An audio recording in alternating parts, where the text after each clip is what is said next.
Welcome, welcome again. It's time to open up your Bible to the book of Numbers, the fourth book of the Bible. Yes, to chapter 6.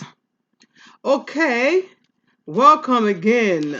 Please open up your Bible to Numbers chapter 6. We're going to talk about the vow of the Nazarite and the priestly blessings. Yes, it's only have a few verses in it.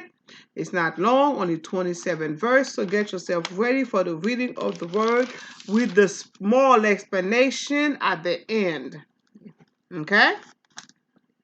The Lord spoke to Moses, saying, "Speak to the Israelites and say to them, when either man or woman make a special vow, the vow of a Nazarite, to separate themselves to the Lord, they shall separate themselves from wine and strong drink. They shall drink no wine vinegar or other vinegar, and shall not drink any grape juice or eat grapes, fresh or dried. All their days as Nazarite, they shall eat nothing that is produced by the grapevine, not even the seed or the skins." Verse 5. All the days of the Nazarite vows, no razor shall come upon the head until the time is completed for which they separate themselves to the Lord. They shall be holy. They shall let the locks of the head grow long. Verse 6. All the days that they separate themselves to the Lord, they shall not go near a corpse. Even if their father or mother, brother or sister should die, they may not defile themselves, because their consecration to God is upon the head. All their days as Nazarite, they shall holy. Number 8 again.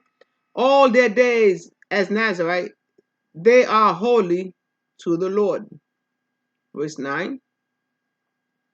If someone dies very suddenly nearby, defiling the consecrated head, then they shall shave the head of the day of their cleansing. On the seventh day they shall shave it. Verse 10. On the eighth day they shall bring two turtle doves and two young pigeons to the priest at the entrance of the tent of meeting. 11. And the priest shall offer one as a sin offering and the other as a burnt offering, and make atonement for them, because they incurred guilt by reason of the corpse. They shall sanctify the head the same day. 12. And separate themselves to the Lord for their days as Nazarites, and bring a male lamb a year old as a guilt offering. The former time shall be void, because the consecrated head was defiled. 13. This is the law for the Nazarites. When the time of their consecration had been completed, they shall be brought to the entrance of the tent of meeting. 14.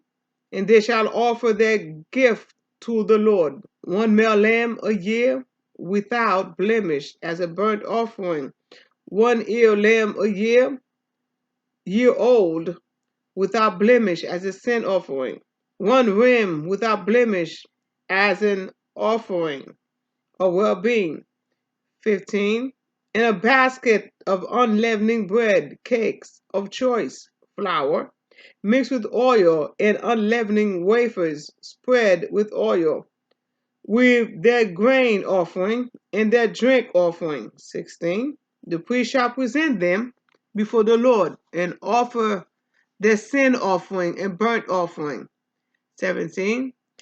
and shall offer the ram as a sacrifice of well-being to the Lord, with the basket of unleavened bread. The priest also shall make the accompanying grain offering and drink offering.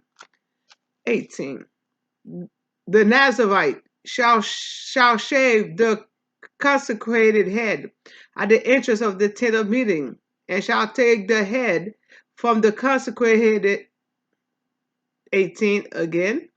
Then the Nazarite shall shave the consecrated head at the entrance of the tent meeting, and shall take the hair from the consecrated hair and put it on the fire under the sacrifice of well-being. 19.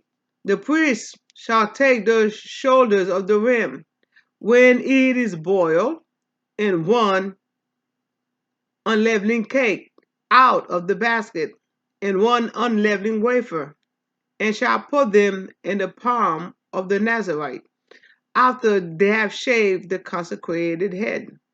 20. When the priest shall elevate them as an elevation offering before the Lord, they are a holy portion for the priest, together with the bread that is elevated and the thigh that is offered. After that, the Nazarite may drink wine. 21. This is the law for the Nazarite who take a vow. Their offering to the Lord must be in accordance with the Nazarite vow. Apart from what else they can afford, in accordance with whatever vow they take, so they shall do, following the law for their consecration. 22. The Lord spoke to Moses, saying, Speak to Aaron and his sons, saying, Though you shall bless the Israelites, you shall say to them, The Lord bless you and keep you. The Lord make his face to shine upon you and be gracious to you. The Lord lift up his countenance upon you and give you peace. So they shall put my name on the Israelites, and I will bless them. Okay? Now, chapter 6. Chapter 6. Talk about the vow of the Nazarite. Okay? The Nazarite were men and women who took vow to offer themselves for special service to the Lord for a specific time, for specified amount of time. Okay? Biblical examples of lifelong Nazarite include Samson. You could see that in Judge 13, verse 2 to 14. And also in Samuel, 1 Samuel 1, verse 11. Okay?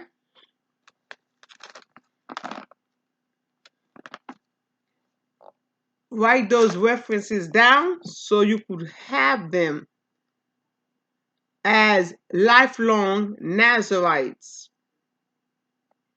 which include Samson and Samuel. Samson was in Judge 13, verse 2 to 14.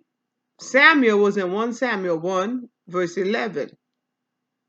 The Nazarite law here assume a limited duration of special service, not a lifetime service. That's why they could drink after, but while they was preparing themselves for the Lord, they could not drink. Anything made out of wine, anything come out of the grapevine, the vines, they could not have it because you could get intoxicated. Because, Now, Um, verse 7. Verse 7 said, even if their father or mother, brother or sister should die, they may not defile themselves because their consecration to God is upon the head. So consecration means dedication to special service to God. Okay? That special service to God. Now, verse 9 to 12. Verse 9 to 12. Let me go back. If someone dies very suddenly nearby, defiling their consecrated head, then they shall shave the head on the day of their cleansing. On the seventh day they shall shave it. On the eighth day they shall bring two turtle dove and two young pigeons to the priest at the entrance of the tent of meeting. 11. And the priest shall offer one as a sin offering and the other as a burnt offering, and make atonement for them because they incurred guilt by reason of the corpse. Right? They shall sanctify the head that same day. 12. And separate themselves to the Lord for their days as Nazarite, and bring a male lamb a year old as a guilt offering. The former time shall be void because the consecrated head was defiled. So this is what it means when you from verse 9 to verse 12. Okay?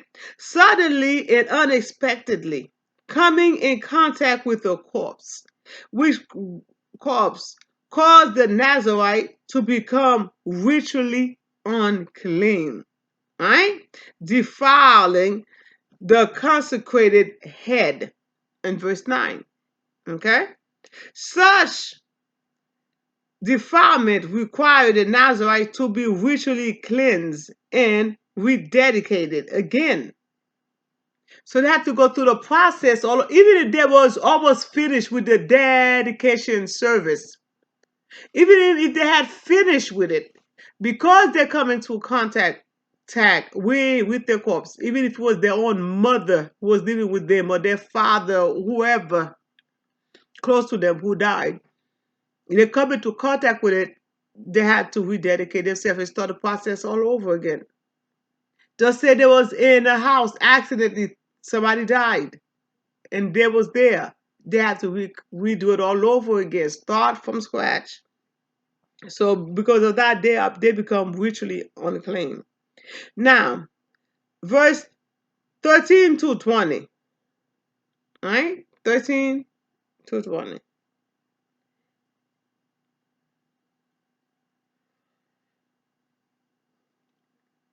Okay? 13 to 20 talk about the background of the various offerings to mark the end of the Nazarite vows. If you look on Leviticus 1, uh, Leviticus 1, verse 14, Leviticus 1, all the way down to chapter 14. Okay? Also, if you look again on Leviticus 7, verse 32 to 34, it talk about elevation offering. All that is part of the offering, right? Let me read 13 to 20 for you again so you can understand. This is the law for the Nazarite. When the time of their consecration has been completed, they shall be brought to the entrance of the tent of meeting, and they shall offer their gift to the Lord, one male lamb a year without blemish, as a burnt offering, one ewe lamb a year without blemish as a sin offering, one ram without blemish as a offering of well-being, and a basket of unleavened bread, cakes of choice, flour mixed with oil, and unleavened flour spread with oil, with their grain offering and their drink offering. 16. The priest shall present them before the Lord and offer their sin offering and burnt offering, and shall offer the ram as a sacrifice of well-being to the Lord. And Lord, with the basket of unleavened bread, the priest also shall make the accompanying grain of offering and drink offering. 18. And the Nazarite shall shave the consecrated head at the entrance of the tent of meeting, and shall take the hair from the consecrated head and put it on the fire under the sacrifice of well-being. The priest shall take the shoulders of the ram when it is boiled, and one unleavened cakes out of the basket, and one unleavened wafer, and shall put them in the palm of the Nazarite after they have shaved the consecrated head. 20, final one. Then the priest shall elevate them as an elevation offering before the Lord. They are a holy portion of the priest, together with the breast that is elevated in the thigh that is offered after the Nazarite may drink wine. So as you can see, they had to wait after the sacrifices were made for them to do that. When you read, let me get back to Leviticus 7. So, and I'm just going to read the two verses to you, 32 to 34. That goes with this verse. That goes with this chapter.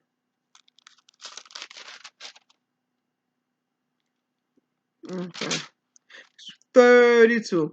And the right thigh from your sacrifice of well-being you shall give to the priest as an offering. The one among the sons of Aaron who offered the blood and fat of the offering of well-being shall have the right thigh for a portion.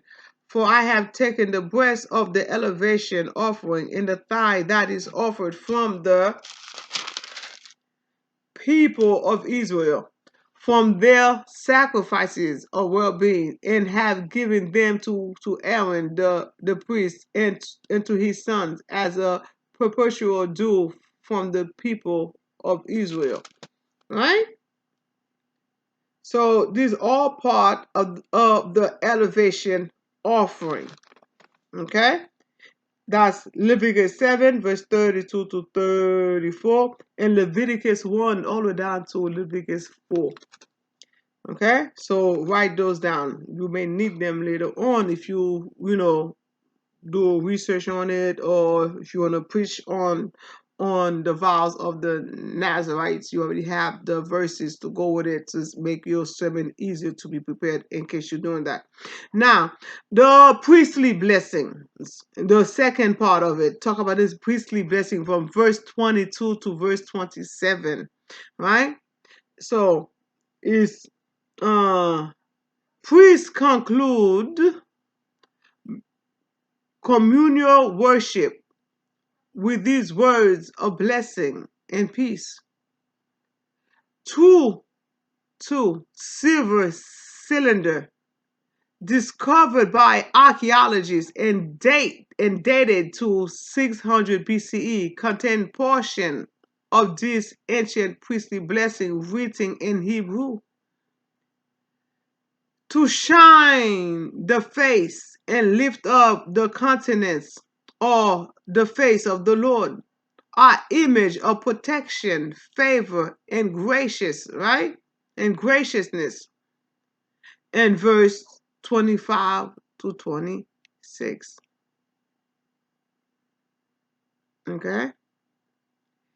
You could also see it talk about peace, shalom.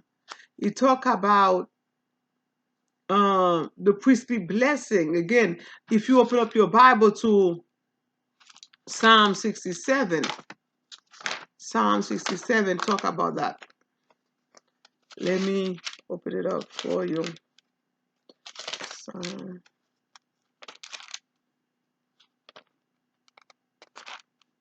64. Psalm 67, we're gonna do Psalm verse 1 and 2. May God be gracious to us and bless us and make his face shine upon us. Shalom. That your ways may be known upon earth, your saving power among all nations. Huh? These are all gracious favors and protection, right? To face of the Lord. These are all protection, graciousness, prayers. Now, open up your Bible to Job 34, verse 29. And I'm gonna do that for you. God, my eyes hurts.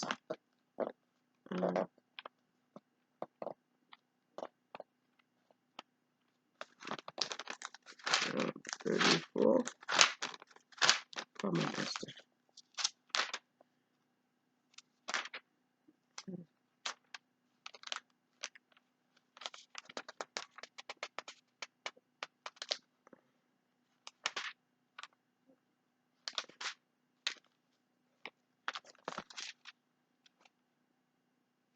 Verse 29.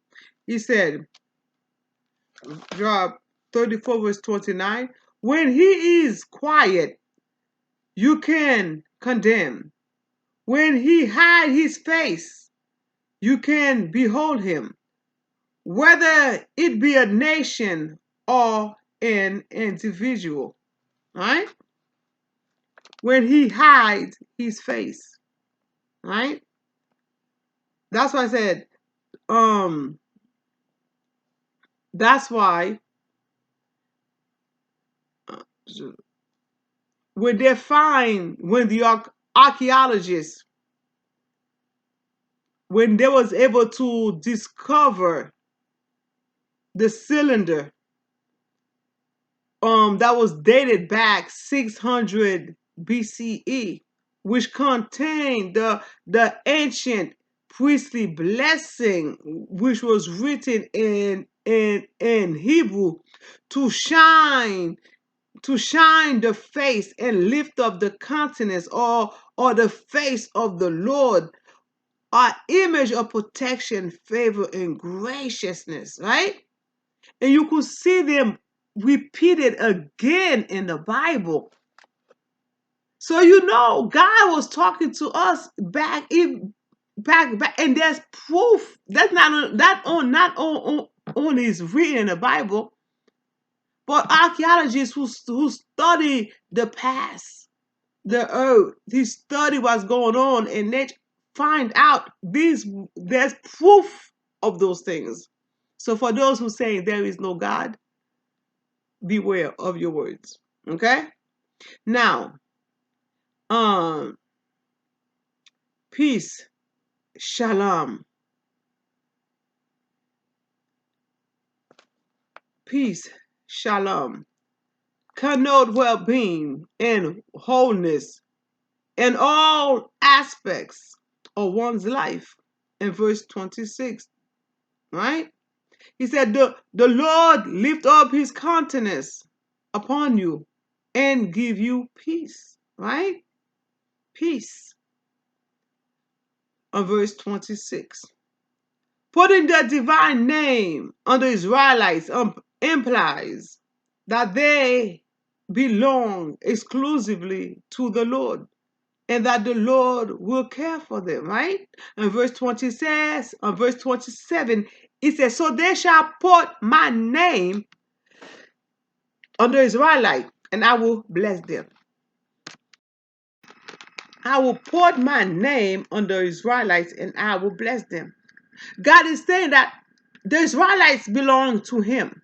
He could do whatever he wants with them. No one can control them. Everything concerning their life, how he wants them to serve, where he wants them to serve him, it's all belong to him. Who he wants to serve as part of the Israelite, what kind of group, as we read before, the previous chapters, what tribe will serve him, how they will serve him, what manner they should walk while serving him, what utensils they're going to use while serving him, what kind of sacrifice they're going to be doing, and they must do it according to his will. They cannot be disobedient because they belong to God. He is their father. So they must do as he says. May you find favor upon the Lord by listening and follow his word.